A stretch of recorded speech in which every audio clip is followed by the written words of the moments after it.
Hello po. Ako muli ang inyong sangkay, mga idol, Sangkay Rico. Nandito po ako ngayon sa harapan ng Pamantasan Lungsod ng Maynila.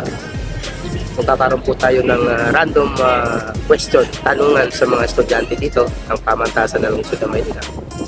At pag nasagot po nila ay meron pong premyo. Ito po, sana subaybayan. Idol mga sangkay, dito po muli ang inyong idol, sangkay na si Rico. Ngayon magtatanong po tayo sa isang estudyante ng PLM. Tatanungin po natin siya, andito po siya. Ay ate, what is your first name ate? Eya na lang po. Okay, ate may katanungan po ako. Saan parte ng bahagi ng katawan ng tao matatagpuan ang pinakamaliit at pinakamagaan na buto? Sa tainga po. Wow! Perfect! Galing niya ate. Thank you ate. Hello mga sangkay, magtatanong po muli tayo ng isang nag-aaral dito sa PLM. Andito po siya at tanungin po natin muna name niya. Hello ate, ano pong name mo ate? Marian Rota po. Okay, magandang umaga po ate. Ate, magtatanong po muli ako sa iyo ha.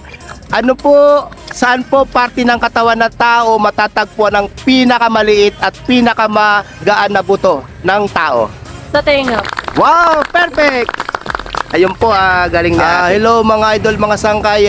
Ako muli, si Rico. Magtatanong uli po tayo. Ayan na si ate, naka-ready na po siya.